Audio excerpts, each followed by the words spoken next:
I've been welding for 37 years in the field. I was working on my doctorate at the time. I joined the Navy in 1979, and after 25 years, I decided it was time for a change. And I realized I missed the classroom. Decided to come back and teach the program that I actually started. I said, hey, you're already teaching kids. How about teaching our culinary program? I like doing the research, but I really miss teaching. I look at it as a calling to impact the next generation. I wanted to give back. So about a year ago, I was actually driving back from a school visit in Prince George's County. And I said, Tracy, I have this amazing idea. We need to showcase the educators that we have across our state who made the choice to exit their profession and share their vocation and their passion with students. And so we went around to the state and we were able to identify a number of educators who had just the most incredible profiles. We had a culinary teacher who had been teaching for decades. We had EMT firefighter instructors working like 7 to 7 at a rescue squad. They were then working 7 to 3 within the classroom. There's no better calling than to be going out there and finding a way to help somebody else. They are the future of fire rescue EMS, so we have to guide it not only from an industry perspective, but also from an academic perspective.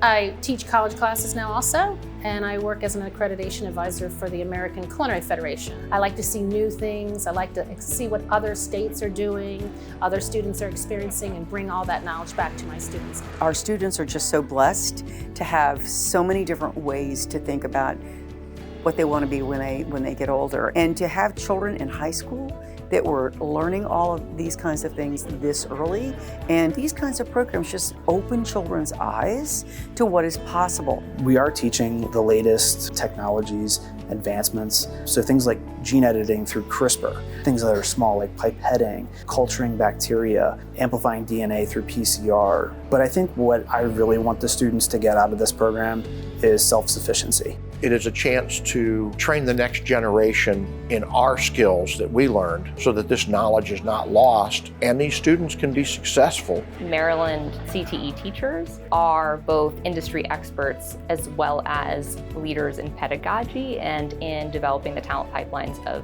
Maryland's future. When businesses come to the state of Maryland, they're going to be able to anticipate that our students are prepared for the world of work because they're actually being educated and instructed by the very people who are in that workplace today. To me, it's all about partnership and collaboration. Department of Labor has a real role in this. The business community has a role in this. Commerce has a role in this. Once we develop all this talent, that there is a place for them to continue to learn and thrive, and whether that's in an apprenticeship or whether that's in an internship or work-based learning, something that's going to help students see the next step in their lives. When you look at the money that comes into Maryland, agriculture's right up there for what we bring in profit-wise to the state. And so we should be pushing people into this knowing, first off, they're gonna have a job. For the first time that I can ever remember, unions are coming in to recruit, which when I was young, that they didn't do that. I think one of the messages that I've heard over and over and over again is there isn't a straight path. Find something that you really enjoy doing with your mind or your hands and making a career out of it. We were able to think about the way that education is transforming to meet the growing demands of the economy and the educators who are participating and supporting those young people who will be those future leaders. Engineers make our world safe.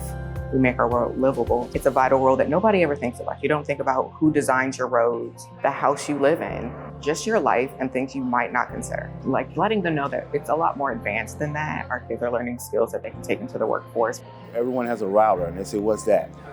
That's how you get connected to the internet to do your shopping. They understand that language. When they have a tangible skill, then you really have a career. I wouldn't call it a job, but a career for life. What this series allows us to do is to capture the reality that career and technical education actually serves as an umbrella for access to all post-secondary pathways with the knowledge and the skills that students need to know and be able to practice in order to be successful in their future career, whatever that is that they choose. And I really want to thank our CTE teachers for the incredible role that they play. Regardless of what a student wants to be, our CTE teachers are guiding them there. So I just say thank you. Thank you to all CTE teachers across the state.